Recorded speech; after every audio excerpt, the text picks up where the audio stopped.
Saludos oyentes de la Noche de Radio, es lunes 26 de agosto de 2024, gracias por escucharnos.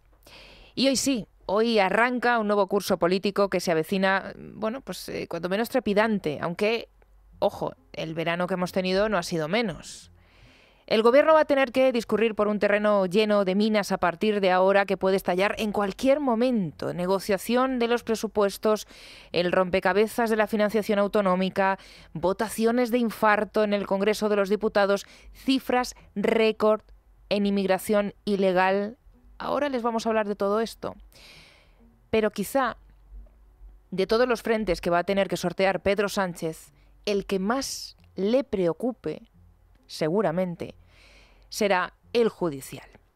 El caso de su mujer, de Begoña Gómez, sigue muy vivo, tanto que tras un breve parón veraniego, el juez Juan Carlos Peinado ha vuelto a ponerse al frente de la investigación este lunes, con la toma de declaración de 4 testigos. Testigos clave que están vinculados con las 3 vías de investigación que mantiene abiertas el magistrado. Los contratos públicos millonarios que consiguió el empresario Juan Carlos Barrabés después de las cartas de recomendación de la mujer del presidente del gobierno y cuyo domicilio, por cierto, fue registrado el pasado viernes por la Guardia Civil y varias sedes de empresas. Otra vía es la relación de Begoña Gómez con los dueños de Globalia y su filial Air Europa. Y la tercera, derivada, la cátedra de la mujer del presidente en la Universidad Complutense. Respecto a esta última cuestión, el juez Peinado ha citado a declarar a 2 de los patrocinadores de esa cátedra, al consejero delegado de Reales Seguros, Ignacio Mariscal, y al subdirector general de la Fundación La Caixa. Según cuenta The Objective, hasta ahora el magistrado ha reiterado a las partes personadas su obligación de no filtrar testimonio. De momento se está cumpliendo. La información que ha trascendido de las testificales de hoy es, por eso, muy poca, muy escasa. Según cuenta este diario, los patrocinadores de la cátedra han reconocido ante el juez que participaron en esa cátedra de Begoña Gómez porque contaba con el aval del Centro Universitario de la Complutense. Aportaron 60.000 euros cada uno. El responsable de la Caixa ha dicho que volvería a aprobar ese patrocinio, mientras que el de Reale se ha mostrado contrario a hacerlo por toda la repercusión que está teniendo el caso. Los dos han confirmado también que no verificaron si la mujer del presidente del gobierno disponía de la titulación necesaria para dirigir esa cátedra. Recuerden que la Cátedra de Transformación Social Competitiva se creó en octubre del año 2020 mediante un acuerdo entre la Universidad, Reales Seguros y la Fundación La Caixa. El juez sospecha que se cometieron irregularidades en la creación de la cátedra. Por eso también imputó, en este caso, al rector de la universidad, a Joaquín Goyache, por un presunto delito de tráfico de influencias y corrupción entre particulares. Borja Medina, muy buenas tardes. Muy buenas tardes. Y claro, respecto a esta parte del caso Begoña Gómez, tenemos que contarles a los oyentes, porque sigue apareciendo nueva información, la que ha publicado hoy en exclusiva el diario El Confidencial. Borja, la cátedra de Begoña Gómez montó un concurso fantasma para adjudicar un contrato a dedo a Deloitte. Este es el titular, Borja, de la información. Sí, un contrato que estaba relacionado con el polémico software de sostenibilidad. Cuenta este diario que Begoña Gómez organizó un concurso fantasma para adjudicar a Deloitte un contrato con apenas 24 horas de margen. La secretaria personal de la mujer del presidente, Blanca de Juan de Castro, dio 24 horas a 3 empresas para que presentaran ofertas a un contrato menor de 14.999 euros. Deloitte fue la única que formuló la propuesta antes de que terminara el plazo. Sin rivales, pudo llevarse la licitación. Begoña Gómez pudo sortear las reglas de contratación de la Complutense al tratarse de un contrato menor. Si el importe hubiera sido de 15.000 o hubiera superado esa cifra, los requisitos habrían sido mayores, con una convocatoria abierta a cualquier interesado y un procedimiento legal más exigente. Sin embargo, la mujer del presidente evitó la celebración de una licitación pública por solo 1 euro. La mano derecha de Begoña Gómez se puso en contacto por correo electrónico con 3 empresas el 1 de diciembre del año 2022, ofreciéndoles trabajar en el software de sostenibilidad. Les advirtió de que el tiempo para responder era limitado, concretamente debían hacerlo en 24 horas, y solo el directivo de Deloitte contestó al ofrecimiento de la cátedra. En apenas unas horas, esta empresa fue capaz de elaborar un documento de 16 páginas que desarrollaba en profundidad el proyecto, incorporando además información que no figuraba en el correo que había compartido con ellos un día antes la secretaria personal de Begoña Gómez. La cátedra dio por solicitados los 3 presupuestos, aunque en realidad solo manejó uno. El periodo de ejecución del servicio era teóricamente de 3 semanas antes de finalizar el año 2022, pero sin embargo, en los archivos enviados por la Complutense a la Comisión de Investigación del Senado, aparece otra propuesta de Deloitte para la ejecución del mismo contrato que tiene fecha de 6 de marzo de 2023. Dejamos esta parte, la ramificación de la Complutense, y pasamos a la vía Globalia Air Europa, porque hoy también ha declarado ante el juez la que fuera directora de Guacalúa, filial de Globalia, bueno, la única trabajadora de Guacalúa. Hay que recordar que el que fuera consejero delegado de Globalia, Javier Hidalgo, usó esta filial para impulsar la carrera de Begoña Gómez, patrocinando el Africa Center que dirigía la mujer del presidente. Bueno, también ha trascendido muy poquita información sobre la declaración ante el juez de Leticia Laufer, una de las testigos clave ahora mismo.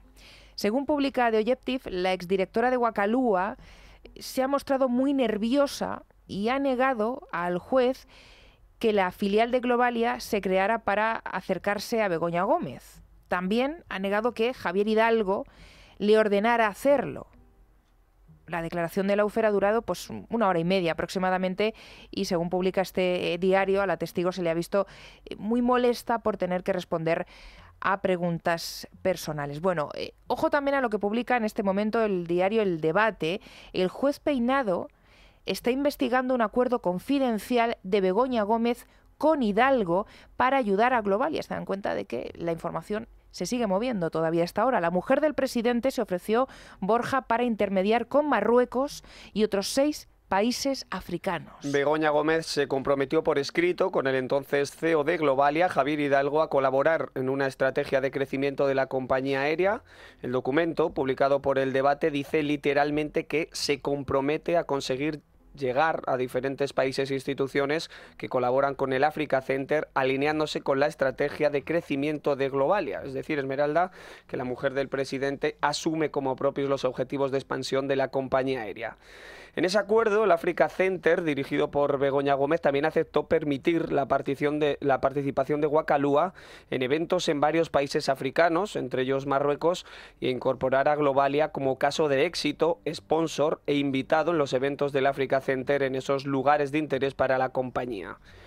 Por su parte, Guacalúa acordó admitir al Africa Center como partner estratégico en una cumbre internacional, y también se acordó emitir durante los vuelos de Air Europa un vídeo promocional del centro dirigido por Begoña Gómez. Este acuerdo incluía una fuerte cláusula de confidencialidad que impedía revelar los detalles del pacto a terceras personas. Desde Globalia le han explicado al Debate que el acuerdo solo fue efectivo durante unos meses y que Guacalúa solo pagó 2 billetes de un viaje a Londres por un importe de más de 1.700 euros para representantes del Africa Center para acudir a un evento. Y aseguran que tras la pandemia se interrumpieron todas las actividades y que no se siguió llevando a cabo el acuerdo. Por cierto, Esmeralda, que la acusación popular de acto oír ha solicitado al juez Peinado que Javier Hidalgo declare en la causa. La mujer del presidente del gobierno se ofreció para intermediar con Marruecos y otros 6 países africanos. Asume como propios los objetivos de expansión de la compañía aérea. Bueno, hemos hablado de la parte de Globalia, de la parte Guacalúa, Laufer. Nos queda también una declaración que había muy importante hoy en los juzgados, la que conecta con el otro extremo, que es, dirán ustedes, ¿quién? Pues el empresario Barrabés. Luis Miguel Ciprés, que es el CEO directivo del grupo Barrabés, también hoy ha tenido que declarar ante el juez. De esta declaración no ha trascendido nada, no sabemos qué ha declarado Ciprés, pero lo que sí podemos contarles es que no es su primera comparecencia ante el juez Peinado, porque ya acudió a la ronda de declaraciones del mes de julio. Una declaración que fue aplazada a hoy por sus continuas imprecisiones ante las preguntas que le trasladaban las acusaciones. Esta testifical ha llegado después de que el viernes la Guardia Civil registrara la casa del empresario Barrabés y la sede también de una de sus empresas, de Innova Next. Recuerden que tanto esta empresa, Innova Next, y Barrabés Esquí Montaña recibieron entre los años 2017 y 2024 numerosos contratos públicos por valor de 23 millones de euros. Y eso es todo lo de hoy. Un día en el que no se ha filtrado apenas información de las declaraciones de los testigos, como había pedido el propio juez Peinado, pero será a finales del próximo mes de septiembre, con todas estas diligencias una vez ya acabadas, cuando la Audiencia de Madrid estudie los recursos que la defensa de Begoña Gómez y la Fiscalía han presentado contra diversas resoluciones del juez Peinado pidiendo el archivo de la causa. El tribunal ya anunció que hasta el 30 de septiembre no va a empezar a analizar estas alegaciones. Y ya saben ustedes que todos los movimientos dentro del Gobierno han ido desde entonces, a partir de ese momento, pues para apartar al juez e intentar que la fecha del 30 de septiembre se pudiera adelantar en el tiempo. Bueno, en cualquier caso, el asunto de su mujer va a ser pues la principal piedra en el zapato del presidente del Gobierno a partir del nuevo curso político que comienza este 26 de agosto y por el que hemos visto esta mañana, por lo que hemos podido observar o por lo que hemos podido escuchar, la estrategia para afrontarlo va a seguir siendo exactamente la misma: ir sin piedad, atacar sin piedad al juez Juan Carlos Peinado. Hoy el único ministro de guardia ha sido el de Exteriores, José Manuel Álvarez. Ha acusado al magistrado, lo van a escuchar a continuación, de contribuir al acoso directo a la figura de Pedro Sánchez. Lo ha dicho en una entrevista en la cadena SER. Estoy convencido de que la inmensa mayoría de los españoles son conscientes de que en estos momentos hay un acoso de todo tipo hacia el presidente del Gobierno y que en un primer momento intentaron denostar sus políticas, pero como sus políticas son políticas sólidas, que benefician a la mayoría de los españoles, muy claramente a las clases medias y a las clases trabajadoras, pues decidieron atacarle a él como persona para intentarle destruir. Pero como es una persona sólida, es una persona fuerte, pues decidieron ya en la mezquindad absoluta atacar a su familia, atacar a su entorno más inmediato. Y yo creo que todo el mundo es consciente que, por ejemplo, la esposa del presidente del Gobierno no estaría en esta situación si no fuera eso, la esposa del presidente del Gobierno. Bueno, estas declaraciones después las trasladaremos ya a tiempo de tertulia para poder analizarlas. El ministro de Asuntos Exteriores hablando de mezquindad, diciendo que todo esto corresponde a un ataque al presidente del Gobierno por sus políticas sólidas y por ser una persona sólida. Bueno, por lo de seguir con la agenda del nuevo curso, el de Begoña Gómez no es el único frente judicial que va a tener que encarar el Gobierno durante el próximo mes. Se espera que a principios de septiembre el Tribunal Supremo decida si admitir o no la exposición razonada que el pasado julio remitió el magistrado del Tribunal Superior de Justicia de Madrid, Francisco José Goyena, contra el fiscal general del Estado, Álvaro García Ortiz. El juez entiende que García Ortiz pudo incurrir en un delito de revelación de secretos al difundir datos confidenciales sobre la situación fiscal de la pareja de Isabel Díaz Ayuso. De momento, por ahora, la sala de admisión sigue pendiente del informe del fiscal del Supremo, que presumiblemente se opondrá a que se le abra una causa especial al fiscal general del Estado. Sin embargo, fuentes judiciales le han dicho a Voz Populi que la exposición razonada del juez Goyena es lo suficientemente sólida como para que al menos se le abra una investigación formal a Álvaro García Ortiz. En ese supuesto sería llamado a declarar pues en calidad de investigado. Se espera que la sala de admisión del Supremo decida en los próximos días de septiembre, probablemente pasado ya el día 5, que es cuando se va a celebrar el acto de apertura del año judicial, que como saben, bueno, pues es presidido por el rey y al que debe asistir el fiscal general del Estado. Si la decisión se produjese antes, podría ser la primera vez en la historia que un fiscal general del Estado acuda a un acto de tanta relevancia institucional como este, prácticamente imputado por el Supremo por un delito que podría conllevar su inhabilitación para el cargo. Fíjense la importancia de este día. Otro logro más que conseguiría para mal Álvaro García Ortiz, cuya imagen ya está muy desgastada por todas las polémicas que ha protagonizado. Y si el nuevo curso judicial se nos avecina intenso, el político pues no va a ser menos.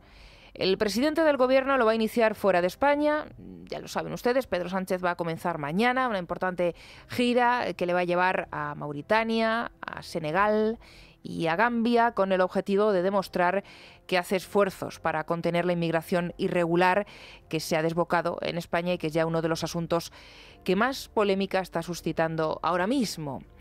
Nuestro país ya es la principal vía de acceso a Europa por encima de Italia y de Grecia.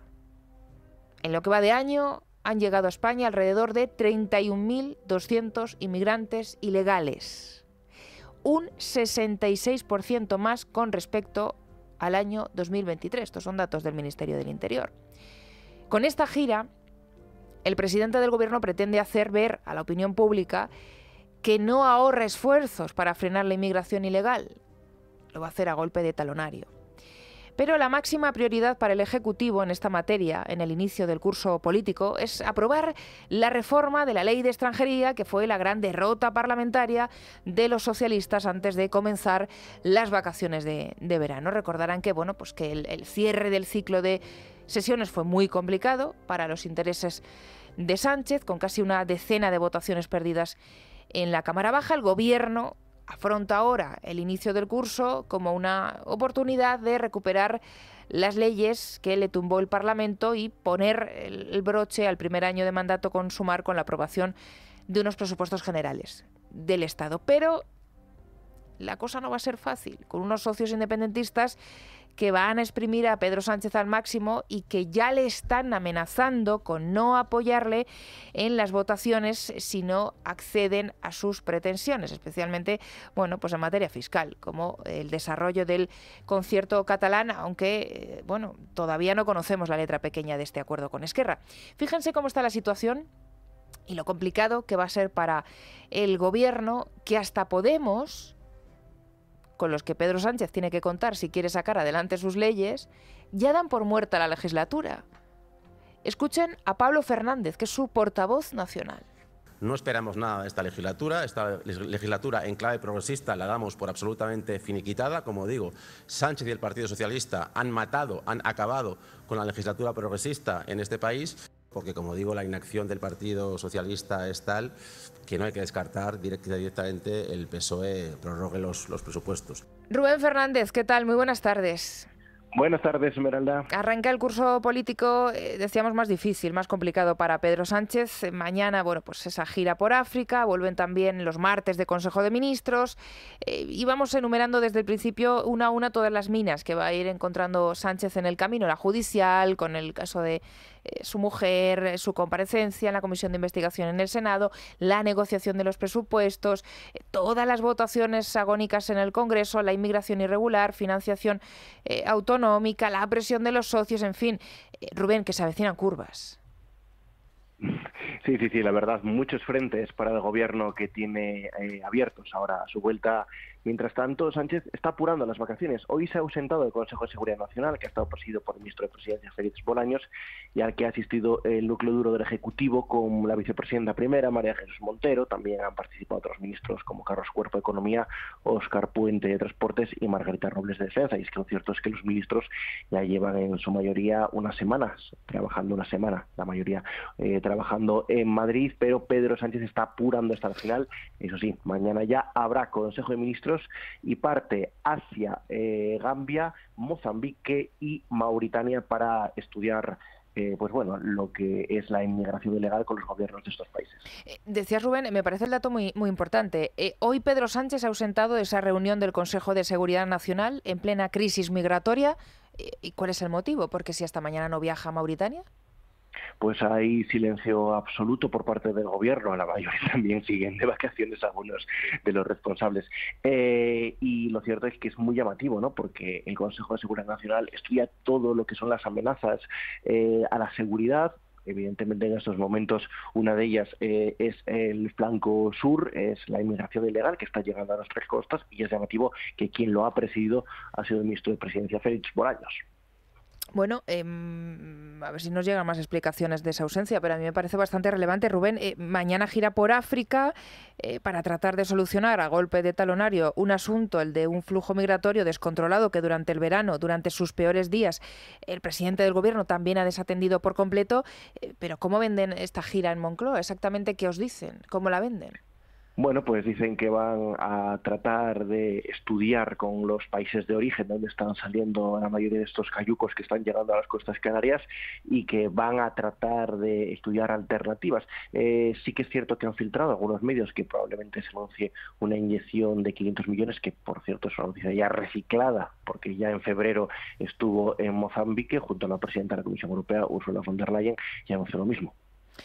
Rubén, con Sánchez fuera de España, mañana tenemos primer Consejo de Ministros de la temporada. Es verdad que con asuntos bastante flojos, pero lo que nos va a interesar a nosotros es prestar atención a quién o quiénes vayan a comparecer y qué preguntas se le puedan plantear. Por ejemplo, va a estar presente mañana la vicepresidenta y ministra de Hacienda. Se le va a poder, Rubén, preguntar por el no concierto que dice ahora ella, porque claro, este asunto va a ser clave a partir de mañana. Si no me equivoco, ya esta semana María Jesús Montero se tendrá que poner con los grupos parlamentarios a negociar la elaboración de las nuevas cuentas.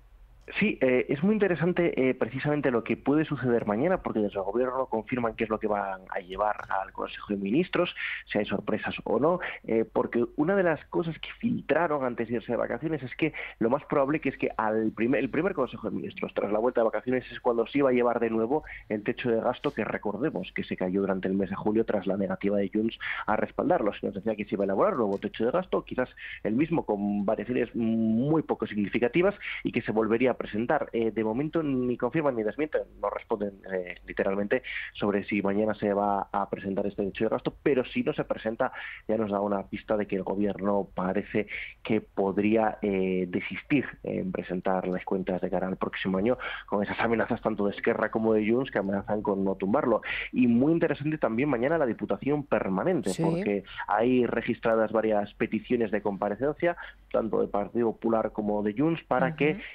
comparezca María Jesús Montero y explique pues bueno, qué va a ser ese cupo, qué va a ser ese pacto fiscal. Por un lado, Junts quiere que se explique qué es lo que se ha pactado con Esquerra, y por otro lado, el Partido Popular solicitan la comparecencia de la ministra de Hacienda y vicepresidenta primera para que informe del sistema de financiación singular y el excepcionismo fiscal que dicen ha acordado con sus socios de forma bilateral y fuera del sistema de financiación de las comunidades autónomas. Así que el Partido Popular y Junts pueden coincidir mañana a la hora de respaldar una comparecencia en una sesión extraordinaria que se celebraría en el Congreso de los Diputados y en el cual el Gobierno tendría que aclarar algo que lo cierto es que en el Partido Socialista dudan sobre lo que se ha aplicado. Hoy todavía el exsecretario general del Partido Socialista, Joaquín Almunia, decía que parece que ni los que lo han pactado saben de qué están hablando. Claro, eso te iba a preguntar, Rubén. Los varones territoriales ya han sido informados de lo que se le ha prometido a Esquerra. Hay que poner el foco en Asturias y en Castilla-La Mancha a partir de la semana que viene porque puedan producirse nuevos movimientos.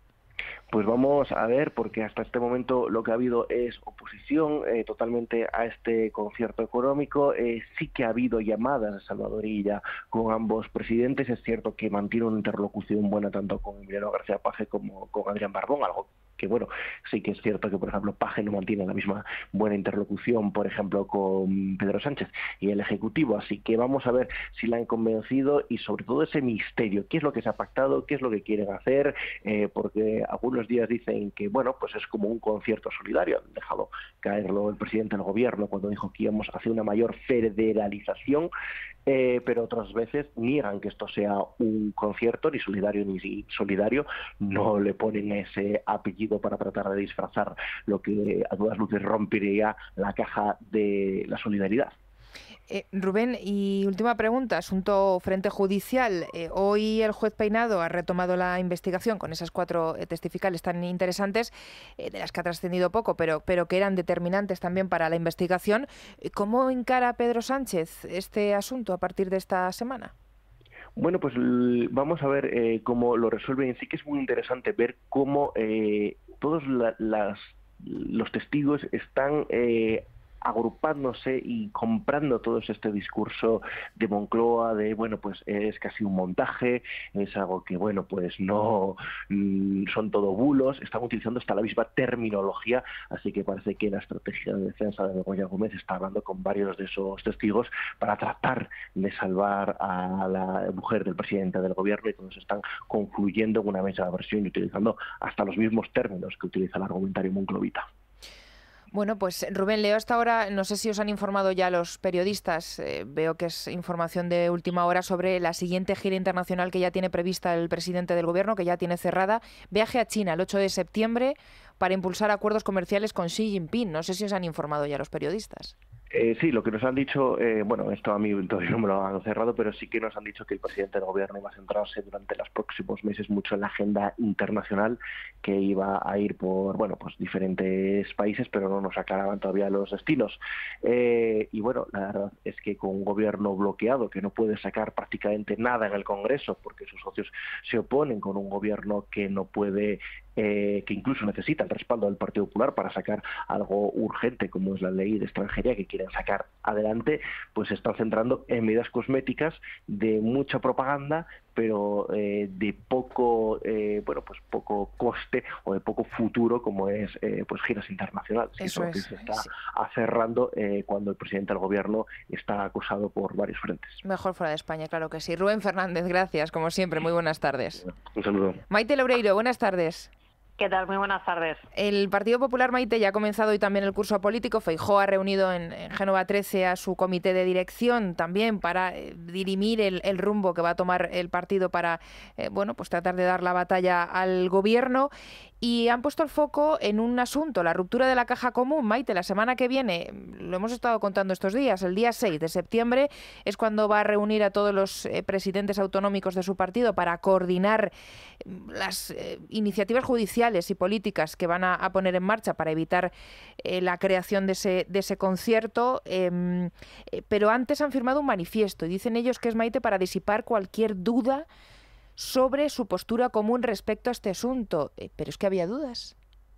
Pues no las había, pero bueno, ya sabemos que las informaciones, sobre todo en algunos casos, la idea que intenta vertir el Ejecutivo de Pedro Sánchez es que a través de, digamos, ponerles un caramelo delante a los presidentes autonómicos pueden provocar una fractura dentro del Partido Popular y que cada comunidad de alguna manera negocie de forma bilateral con el gobierno de Pedro Sánchez, ya sea a través de la condonación, por ejemplo, de la deuda, de algún tipo de financiación singular, ¿no?, como llaman en el caso de Cataluña, al resto de regiones, para de esa manera atraerles algún tipo de pacto, todo ello al margen de Génova, podríamos decir, ¿no?, de la Dirección Nacional y de Alberto Núñez Feijóo, que se ha adelantado a ese posible movimiento, a esas informaciones que ya, por cierto, antes del verano se venían produciendo en torno a la posible condonación de la deuda, poniendo sobre la mesa un manifiesto de todos los presidentes del Partido Popular a nivel autonómico en defensa de la igualdad de todos los españoles, en contra de ese cupo catalán. Y por si quedaba alguna duda, hoy en la rueda de prensa Borja Semper también ante los medios de comunicación ha respondido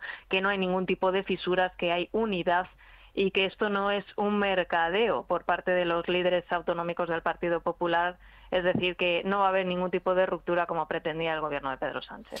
Asunto judicial, Maite, también te tengo que preguntar, porque el Partido Popular lleva mucho tiempo diciendo que va a llamar a declarar a Pedro Sánchez a la Comisión de Investigación en el Senado, pero ¿hay fecha o no hay fecha para esto?